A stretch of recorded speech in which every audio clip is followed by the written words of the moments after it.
we're really talking about focus management, because you can't actually manage time. Time is 24 hours a day, 60 seconds in a minute, and there's nothing you can do to change that. And just while I've been standing up here, what happened? Several minutes have already gone.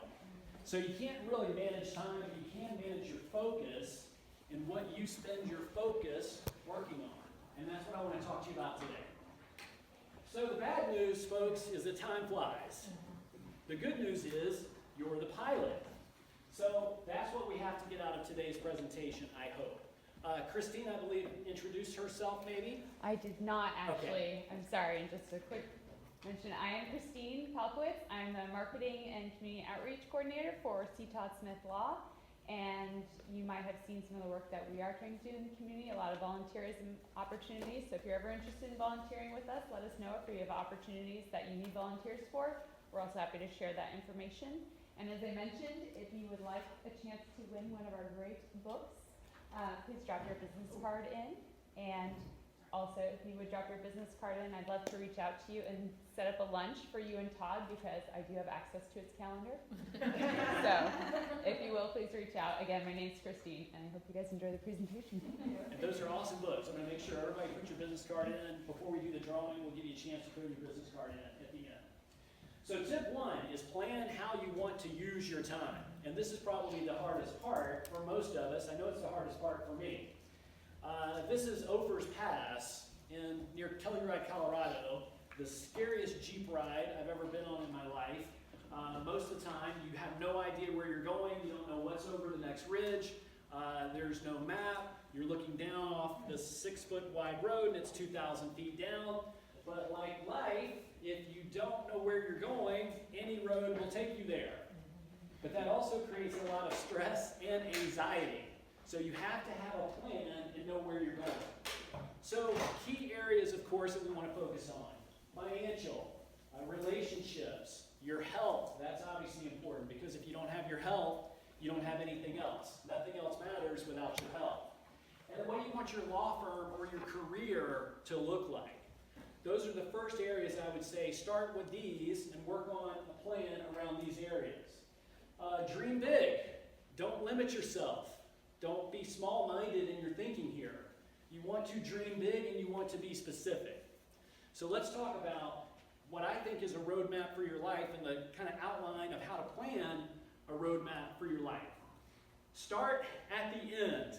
It's much easier if you start at the end of your life and have a vision for the life that you want to live.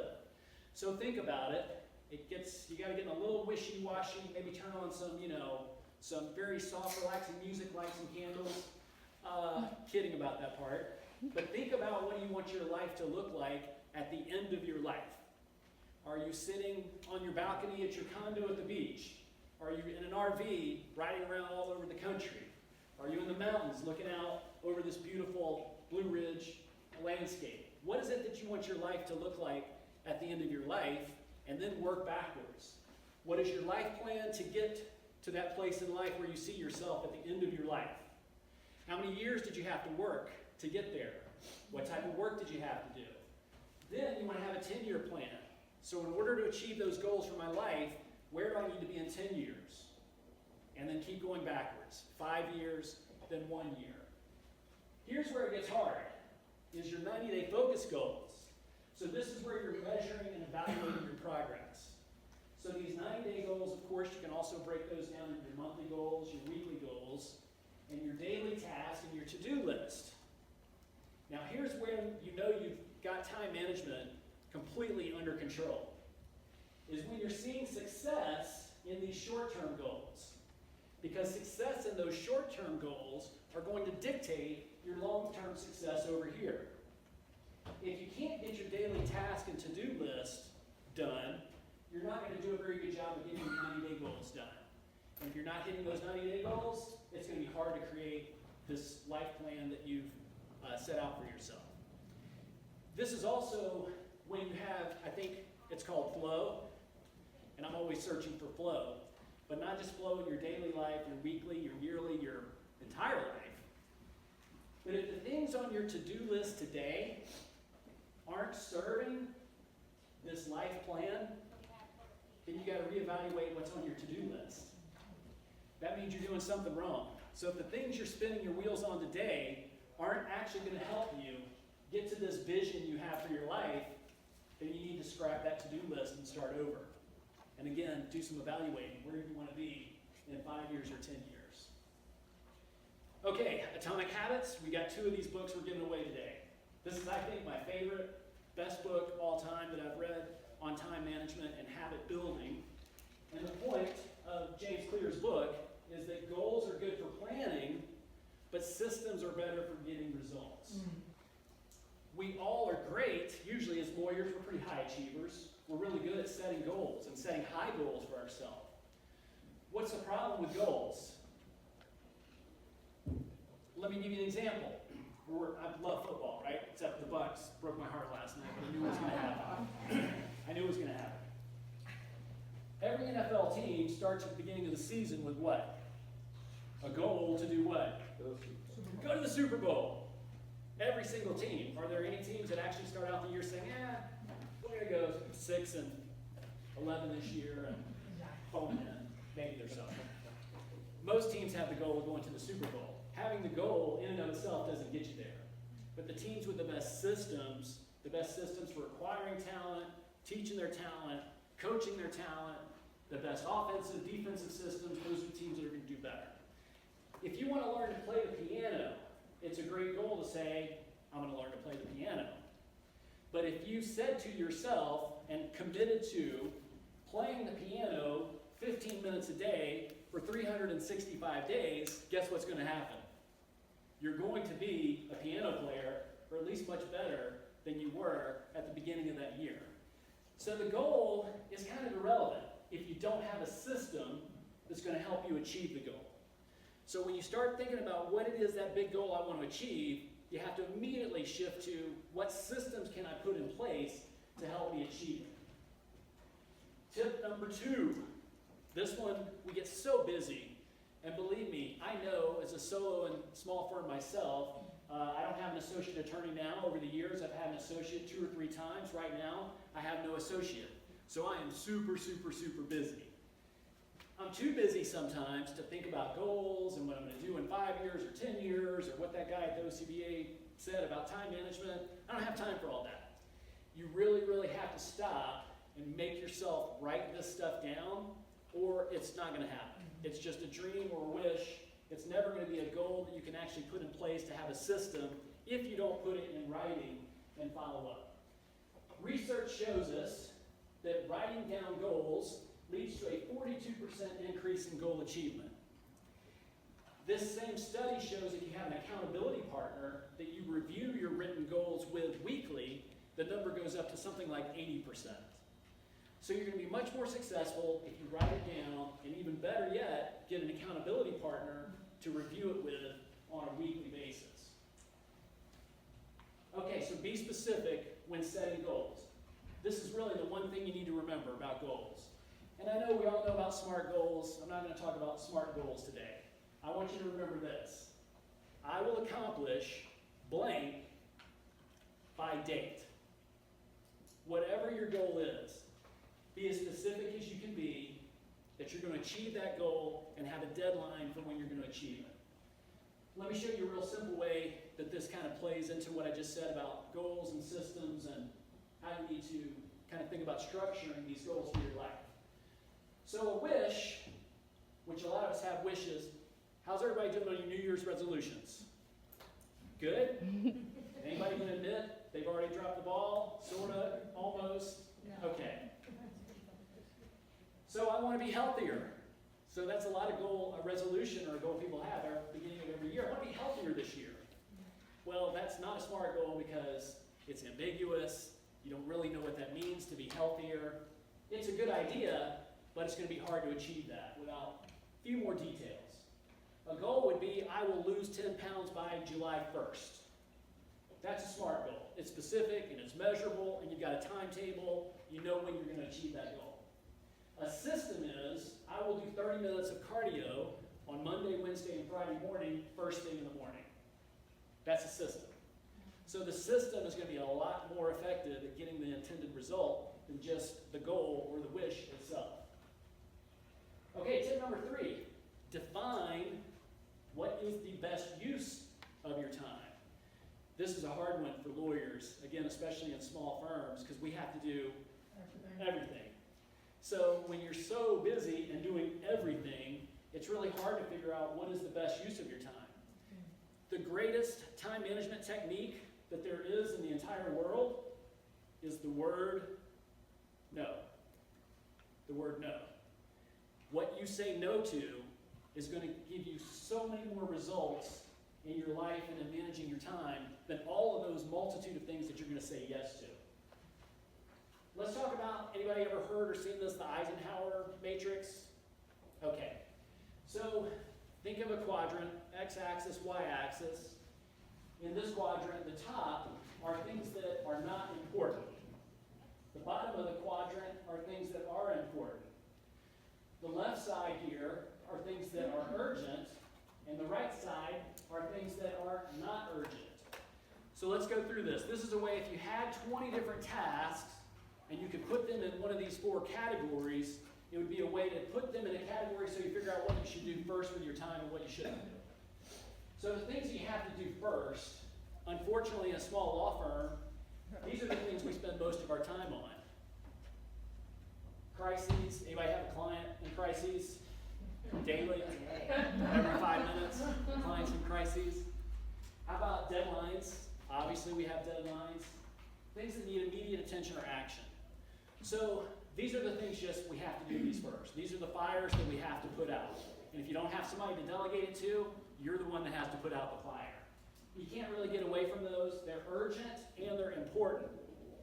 The next category is not urgent, but it's important, which is planning and finding new opportunities, relationship building, personal growth.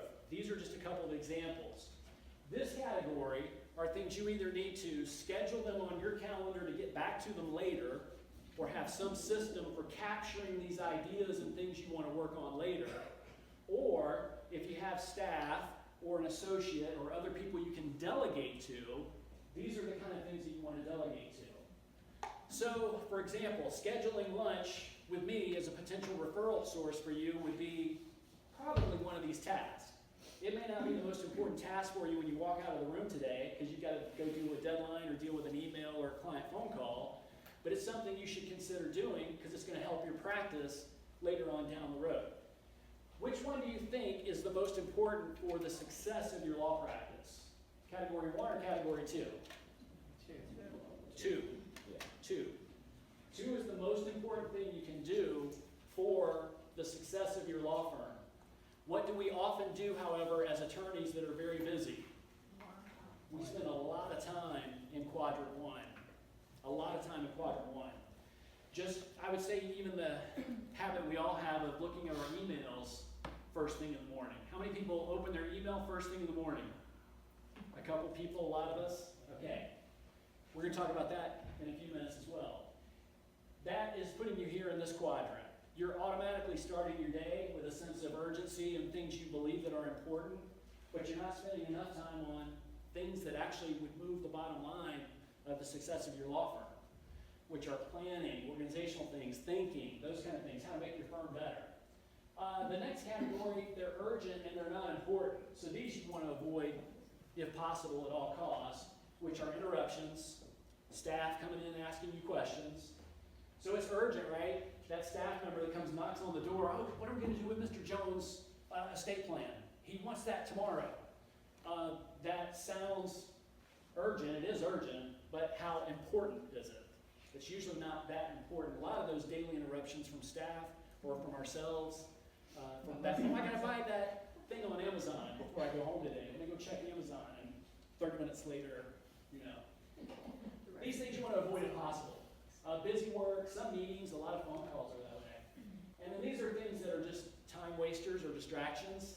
So I say don't do them at all unless they're a reward for other tasks that you've already completed or something you've got done. We have an urgency bias. Most people have it, but certainly lawyers have it. We live in this urgency side of the axis way too often when we really need to be over here working on things that are important, but not living with that whole head cut off, urgency, the world's on fire kind of mentality. So now we're going to get down to, on a daily and weekly basis, how are you going to organize your time? How are you going to use your time?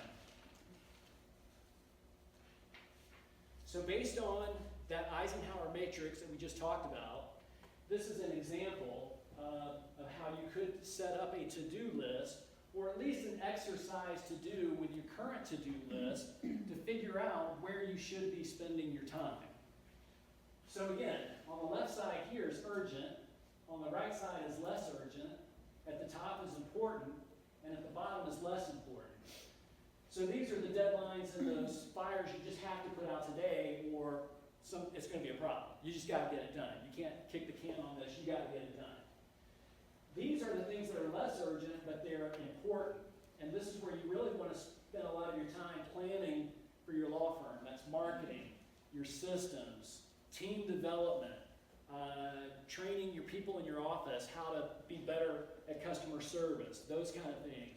They're going to help your firm, especially in the long term, but that's not really urgent today. That's another problem we have in all of our practices. Our tolerations for things that aren't working right, especially when it comes to staff. They're just doing something that's just not the way you want it to be done. But you think if I stop now and we sit down and we do a training on this for an hour and a half, well then I just blew an hour and a half that I got to work on Mr. Jones' estate plan that he wants tomorrow.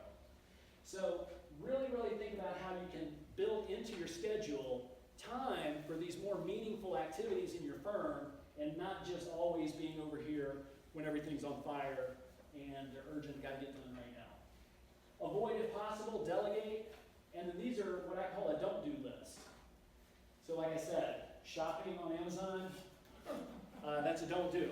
Don't do it at the office. Do it when you get home. You probably don't have to order that shampoo at 1 o'clock in the middle of the afternoon. You can wait and order it when you get home tonight. YouTube videos are one of my weaknesses. Guys changing light bulbs on YouTube. Fascinating. Okay, so this is just something we do in my firm for the team to try to keep us on track of our goals for the week. We've broken it down basically. If you take your pipeline, and everybody should, if you don't have a pipeline, draw out your firm's pipeline.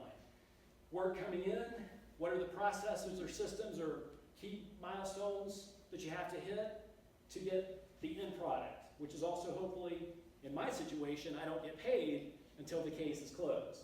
So we need to get our personal injury cases closed as quickly as possible while doing the best job we can for the client. But think of those key things that in your process what have to get done. If you have staff or if you don't have staff, you can do it for yourself. So these are basically new client intake. We need records for a demand letter, update liens, demands we're going to send, complaints, discovery tasks, depositions, mediations we have to schedule, closing cases. In personal injury, that's a big deal. You may get a settlement, but it's not done until you get the check and pay everybody, including yourself. So you got to close the case. And then also I have on here marketing, because I want to be marketing consistently during the week as well. So this is, we do top 3. So there are 3 clients that are in each of these categories, and this is how we stay organized every week. Think for yourself and your firm what kind of system you can have in place so that you're very organized in the to-dos that you have, so that you're moving cases along through your pipeline. And then at the bottom we just have a top 3 cases. These are our most important or highest value cases. We want to focus on those cases every single week as well. We use a point system here, so each thing that we do during the week is a point, and that's how we track productivity of the firm. So I can look back at any week, quarter, month, or year and tell you how many points we had that week. And that's how we keep the staff on track of how many points we're scoring each week, and that's how we measure productivity. We have a Monday meeting every Monday at 9:30, and we go over this form. And the next Monday, we'll look back at the previous week and look forward at the next week. And we do that every Monday at 9:30. Okay, I just thought this is one of the new slides I added. I just added this one yesterday because I just thought about this. I want to talk about multitasking. How many people think they're good at multitasking? Okay, maybe. How many people do multitask? Okay, how frequently are you multitasking? Okay, how many of you are multitasking right now? Anybody? Are you multitasking? I'm not. So, this Swiss Army knife analogy was kind of interesting to me that I just kind of thought about it yesterday, which is the cool thing about a Swiss Army knife is, and I love Swiss Army knives, I was a Boy Scout, so I love stuff like that, is it's got so many different tools and can do so many different things. It's awesome. But guess what it doesn't do? It doesn't do all those things at the same time. You can't use the can opener and the bottle opener and the saw all at the same time. You have to pull one tool out, use it, and put the tool back, pull out the next tool, and use that tool. But we treat our brains like this. We're going to open every tool in the brain at the same time, and we're just going to try to do everything at once, or switch do this, switch do this, switch do this. And it really, really doesn't work. I came across this article January 11th on CNN, and there's a new book coming out by this Dr. Gloria Mark called Attention Span, a groundbreaking way to restore balance, happiness, and productivity. And her studies show, and she's been studying this for decades, she's a professor of informatics, which I don't know what that is, but it sounds cool, at the University of California, Irvine. So she explained how decades of her research has tracked the decline of our ability to focus. In 2004, we measured the average attention span on a screen to be 2.5 minutes. A few years later, we found attention spans to be about 75 seconds. Now we find people only pay attention to one screen for an average of 47 seconds. Let me ask you to do this. When you're opening up a page in your browser and it's slow to load, you go and open another page of something else while you're waiting for that page to open. I do it all the time. I can't wait 5 seconds for that page to open. I'll go open another page. So I'm guilty of this. Dr. Mark says, in fact, our research shows it takes 25 minutes before we go back to the original working sphere or project. So when your brain shifts, oh, that web page isn't loading fast enough, let me go do this. It actually takes you 25 minutes to get back to the original task. She says if we look at work in terms of switching projects, as opposed to the micro view of switching screens, we find people spend about 10.5 minutes in any work project before being interrupted, internally or by someone else, or by the phone. And then they switch to another work project. So instead, when we're interrupted by project 2, we don't go back to project 1, we actually go to project 3. Unbelievably, her research has shown we're also interrupted on project 3 and move on to project 4, and then you go back and pick up the original interrupted project. So for 25 minutes, you spent working on other things. And it's not just that you went and you did 5 or 6 other things before you got back to the original task. How many people forget what the original task was? I do all the time. What was I doing? Where did I start this? However, as Dr. Mark says, there's a switch cost. I like that term, switch cost. A switch cost is the time it takes you to reorient back to your work. Where was I? What was I thinking of? The additional effort can also lead to stress and errors. So that's really the worst part about multitasking, is the time it takes you to close one tool and open the other tool is all the switching back and forth. So there's a switch cost. So multitasking. Does everybody have the multitasking handout, Christine? Yes. Okay. Okay, this is the audience participation section. And this will be helpful if you have a stopwatch on your cell phone. Or either if you don't, maybe your neighbor will share their stopwatch with you. I'll give you a second to get your stopwatch ready. So, you're going to start your stopwatch when I tell you to go. Follow the arrows to fill in the circles with the letters of the word multitasking. So you're going to go M, follow that arrow to the next one, do U, follow that arrow to the next one, to do L. After you do multitasking, then through 12. Got it? Got it. All right, so when you're ready, hit your stopwatch and begin. And everyone remember, comparison is the thief of joy, so don't worry if you're slower than your neighbor. Okay, how'd everybody do? Give me a time. Who's the lowest time in the room? Anybody do it in less than 45 seconds? Less, what was your time? 37. 37? Less than 37? 34.75. 34.75. She's just stolen my joy. I'm gonna steal hers, 33.37. All right, 33.37. That's pretty fast, so that's great. If you weren't that fast, don't worry. I guarantee you I was not that fast. That's an example of your brain sort of doing one task and then switching to the next task, doing the letters first, doing the numbers. So now flip it over to the back. Now we're going to get serious here. So now what I want you to do is this time yourself again and alternate between the letters and the numbers. Oh. So you're going to go you're going to go M1, U2, L3. Back and forth, back and forth. Letter to number, letter to number. When you're ready, hit it.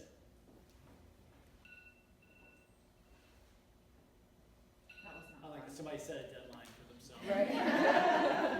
It's a goal. Quit. It's measurable. It's time. All right, how'd everybody do? How'd you do 33 seconds? 52 this time. Okay, 52, that's still pretty I feel good. better. It's closer to I did 65. better. Yeah. You did better? I did better. Okay. Nicely done. I don't know what that means, but that's really interesting. So we'll have to study what that means.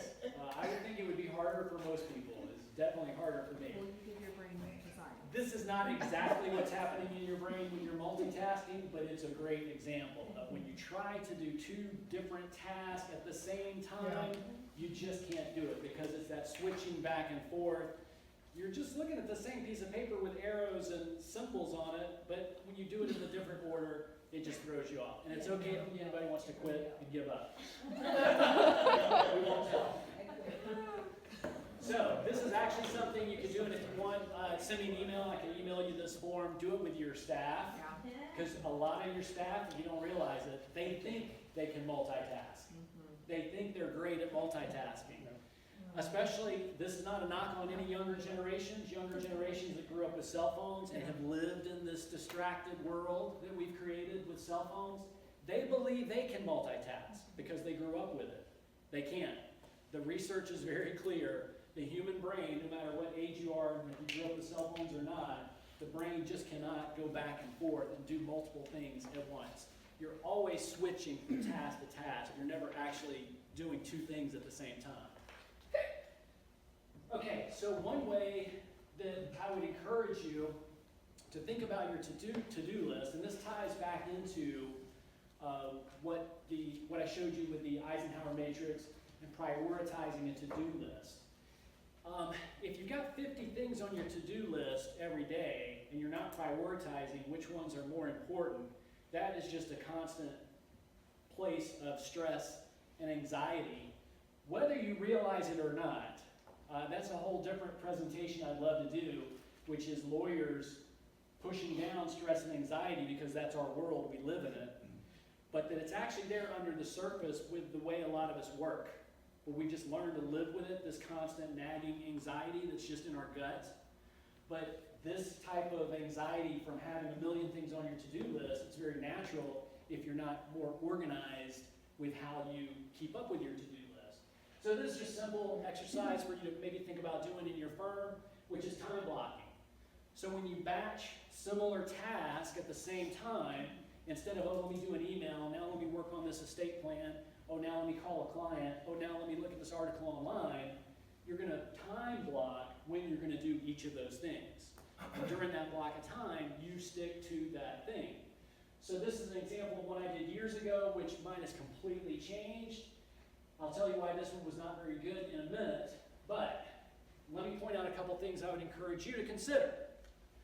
First thing in the morning, and you can see 9 a.m., I'm not an early morning guy. I start at 9. But production, first thing in the morning. Production production, why is that important to do first thing in the morning? Brain is fresher. Brain is fresher. I used to believe, well, I'm a night owl. I work better at night. I'd go home after work, break out the laptop after dinner, and I'd work till 9, 10, or sometimes 11 o'clock. And I thought, oh, this is when my mind is the best. I'm like one of these tech guys. I'm a late night guy. No, your brain, especially as you get older, and I'm older now, brain doesn't work that well late at night. The brain is exhausted from all the stuff that it's had to process throughout your day. So first thing in the morning, you're much fresher. If you have, in the book, I wish I could hold it up, but you'll see when we give it away. Eat That Frog, it's a great book about the big task you don't want to do every day. That's the frog. Eat that frog first thing in the morning. That's the first task you should do. Believe me, I don't live by that. I wish I did. But that's why production first thing in the morning, that's when you got to do those big projects. Things that require thinking or sitting down or quiet time, shut the door, no staff interruptions, no phone calls, no email, and you get that big work done so you can move on to the other stuff you got to do during the day. Notice here, email, 11 a.m. At first I thought, well, that's not going to work. I've got to check these emails at 9 o'clock in the morning. That's what I do in the morning. I turn on the computer and we look at email. How many people do that? That's the start of your day. What happens when you start your day with email? It raises anxiety in some cases. Yep. Because there's like some sort of crowd, I gotta deal with this. Yep. It's usually, I call it your announcements of the fires. It's your disaster alerts. And so it immediately takes over your day. And what are you doing with your time as soon as you open up that email? Who are you giving your time away to? Every other person that sends you an email.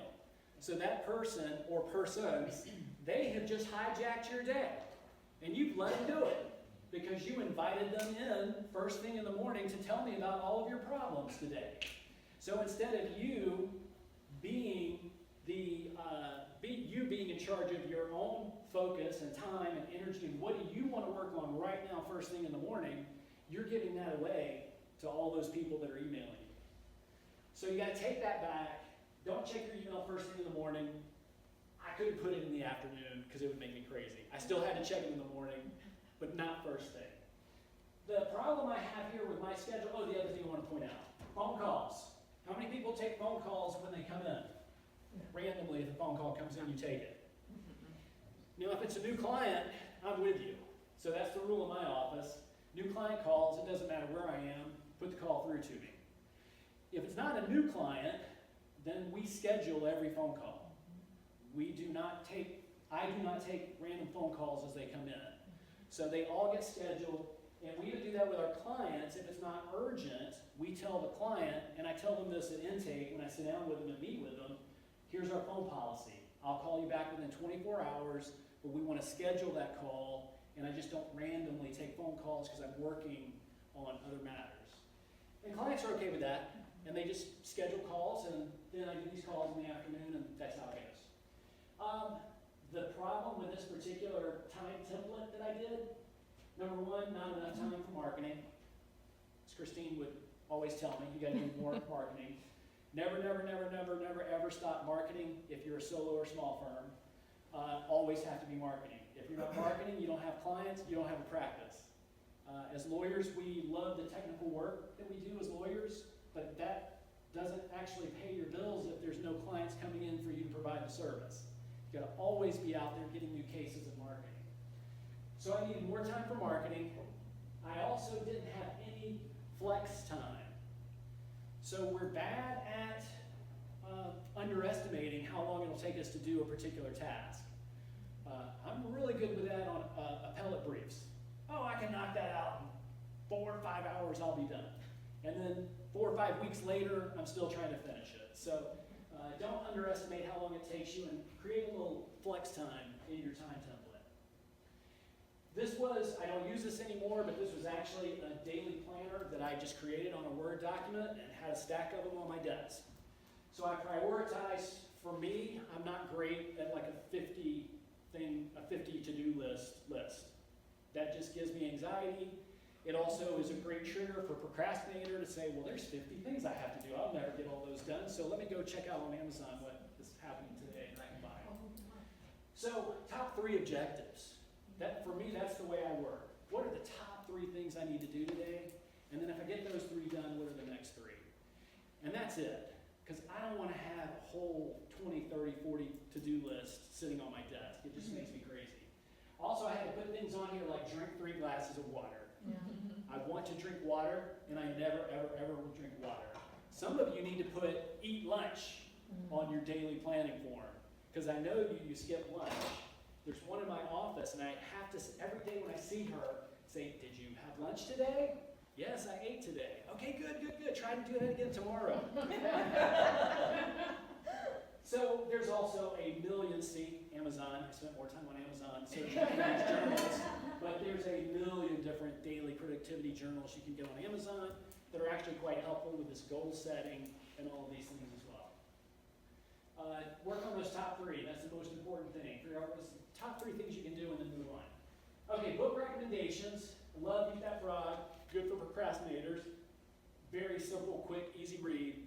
Brian Tracy's a great business guy, been around for a long, long time. Michael Hyatt as well, Free to Focus. This book, for me, has some of the best stuff on delegation that I've seen. So if you struggle with delegation and how to delegate to your team, that's a great book for you. And it's also a great book on saying no to all the things that take up too much of your time so that you can focus on the best use of your time. Pomodoro technique, it's not for me. Some people like it. A lot of people use it, which is basically setting a timer. I think it's 25 minutes of uninterrupted work, and then you take a 5-minute break. And then you set the 25-minute timer again and do another 25 minutes of deep work. Again, why does that work for people? Because it's a system, and systems are better at getting results than just the goal. And then last, where I got that from? Atomic Habits. Tiny changes, remarkable results. Really, really can't say enough good things about Atomic Habits, especially if you're one that does well with systems and routines. It'll really help you to be even more successful with those kind of things. Okay, so what if you just said, I don't care about my time. I can waste time. Time's not that important to me. I'm just living day to day. I used to say this is why I was terrible at time management and still working on it daily. I used to think that I didn't want to be one of those guys with a planner. I mean, living in a planner, having everything scheduled on a calendar. I thought I was going to be some free spirit lawyer that doesn't have a calendar or something. But I didn't like being restricted to having to write everything down and using a planner. Now I live with a planner and a calendar. Question. I wasted a lot of time. Do you Yeah. write or is it digital? I write. You write pen or pencil? I have a hybrid that I love. Somebody gave me this pen that erases, and I thought it was the dumbest thing I've ever seen. I'm like, either use a pencil or use a pen. Now I love this thing. But yeah, it's a pen that erases. There's also studies about writing, especially with regard to goal setting and other things, that when you write, you activate a different part of your brain. And that it actually sticks a little more than typing something in to a digital format. So I like to write those kind of things down. This guy, I love. Tim Urban. If you haven't seen his YouTube video, this is a good use of your YouTube time. If you're gonna waste time on YouTube, go check out Tim Urban's video on procrastination. Inside the mind of a master procrastinator. He's hilarious. It's the funniest video anyway about procrastination, but it's also very well done. It's a TED Talk that he gives. So he does a bunch of graphic design and funny stuff around time management and procrastination. And so this is his thing. Each row is 3 years. So here's a life expectancy of turning 90. And you can see where you are. If your 30th birthday, you're doing okay. I'm kind of in the middle here. I'm getting closer to the 60 line. So what's that mean? It means time is running out. Time is not infinite for us while we're here on this planet. That being said, there's more to life than just mastering your to-do list. So make sure that you're keeping it in balance with those other areas of your life that are important.